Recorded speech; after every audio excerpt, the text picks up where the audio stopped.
င်္ဂလာပါရှင်ကျမတို့ရဲ့ channel ကနေပြန်လည်ကြိုဆိုလိုက်ပါတယ်ဒီနေ့မှာတော့ပရိသတ်တွေကြားမှာအရန်ကိုရေပန်းစားနေတဲ့မင်းသားချောစမ်းရည်မိုးနဲ့လိုက်လီစိန်တိုက်တို့ရဲ့ကြည်နူးစရာသတင်းလေးအကြောင်းကိုပြောပြပေးသွားမှာပါမန္တလေးမြို့ရဲ့လိုက်လီစိန်တိုက်မှာလူပင်လယ်ကြီးဖြစ်သွားရလောက်အောင်စမ်းရည်မိုးရဲ့အရှိန်အဝါကဘလောက်တောင်ပြင်းထန်ခဲ့တယ်လဲပြီးတော့ GIA စိန်နဂတ်ကြီးကိုဘလို့တောင်လက်ဆောင်ပေးခဲ့တယ်လဲဆိုတာကိုအသေးစိတ်ကြည့်ရှုလိုက်ရအောင်ရှင်မကြသေးခင်ကမန္တလေးမြို့မှာရှိတဲ့လိုက်လီစိန်တိုက်ကိုမင်းသားစမ်းရည်မိုးတွားရောက်ခဲ့တဲ့အချိန်မှာတော့တဆိုင်လုံးလူပင်လယ်ကြီးဖြစ်သွားခဲ့ရပါတယ်။စမ်းရည်မိုးကိုအားပေးကြတဲ့ပရိသတ်တွေဟာဆိုင်ထဲမှာတင်မကပဲအပြင်မှာပါပြည့်နှက်နေခဲ့တာပါ။ဒီလိုစမ်းရည်မိုးရဲ့လာရောက်အားဖြည့်မှုကြောင့်လိုက်လီစိန်တိုက်ဟာဝက်ဝက်ကွဲအယောင်ဆန်ချိန်တင်ခဲ့ရပါတယ်။ဒါကြောင့်လဲလိုက်လီစိန်ဘရင်မကိုယ်တိုင်ကဝမ်းသာအားရနဲ့စမ်းရည်မိုးကိုတန်ဖိုးကြီး GIA စိန်နဂတ်ကြီးနဲ့ထိုက်ထိုက်တန်တန်ကျေးဇူးတုတ်ပြန်ခဲ့တာဖြစ်ပါတယ်။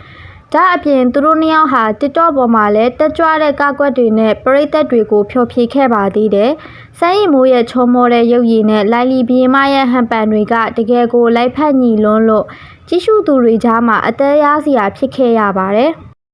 ကျမတို့ channel ရဲ့အမြင်အရပြောရမယ်ဆိုရင်တော့အခုလိုအနုပညာရှင်တယောက်နဲ့စီးပွားရေးလုပ်ငန်းရှင်တယောက်ကြားမှာအပြန်အလှန်လေးစားမှုရှိကျေးဇူးဆက်ကြတာဟာတကယ်ကိုအတူယူစရာကောင်းတဲ့ပုံရိပ်လေးတစ်ခုပါပဲပရိသတ်တွေကစမ်းရည်မိုးကိုချစ်တာဟာသူ့ရဲ့ရိုးသားမှုနဲ့ဖော်ရွေမှုကြောင့်လို့မြင်ပါတယ်အခုလိုဆိုင်တစ်ဆိုင်လုံးလူပင်လယ်ဖြစ်သွားအောင်ဆွဲဆောင်နိုင်တာဟာသူ့ရဲ့အောင်မြင်မှုအရှိန်အဝါဘလောက်ကြီးမားတယ်ဆိုတာသက်သေပြလိုက်တာပါပဲ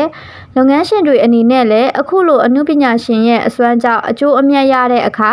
GIA စိန်လိုတန်ဖိုးကြီးပစ္စည်းနဲ့ပြန်လည်ဂုဏ်ပြုတာဟာနှစ်ဦးနှစ်ဖက်ရေရှည်လက်တွဲမှုကိုပိုခိုင်မြဲစေပါတယ်ပရိသတ်တွေရဲ့မှတ်ချက်တွေကိုကြည့်မယ်ဆိုရင်လည်းစမ်းရည်မိုးကတကယ်ကိုကံကောင်းတာပဲစိန်နဂတ်ကြီးနဲ့တောင်ကျေးဇူးဆက်ခံရတယ်ဆိုပြီးဝမ်းသာပေးနေကြသလိုမန္တလေးကပရိသတ်တွေအားပေးတာတကယ်ကျန်းတယ်လို့လည်းချီးကျူးစကားဆိုနေကြတာတွေ့ရပါတယ်ရှင်ကဲပရိသတ်ကြီးရောမင်းသားစမ်းရည်မိုးရဲ့ဒီလိုအောင်မြင်မှုတွေနဲ့လိုက်လီစိန်ဘရင်မရဲ့ကျေးဇူးတိုးပြန်မှုအပေါ်ဘလို့ထင်မြင်ကြပါသလဲရှင်စမ်းရည်မိုးကိုရောချစ်ကြရဲ့လားအောက်ကကောမန့်မှာပီတိစကားလေးတွေဝင်ရောက်ရေးသားပေးခဲ့ကြပါအောင်အနုပညာသတင်းတွေနဲ့စိတ်ဝင်စားစရာအကြောင်းအရာတွေကိုအမြဲတမ်းစောင့်မျှော်ကြည့်ရှုနိုင်ဖို့ကျမတို့ရဲ့ channel လေးကိုလည်း subscribe လုပ်ထားဖို့မမေ့ပါနဲ့အောင်ရှင်အားလုံးပဲပျော်ရွှင်စရာနေ့လေးဖြစ်ပါစေရှင်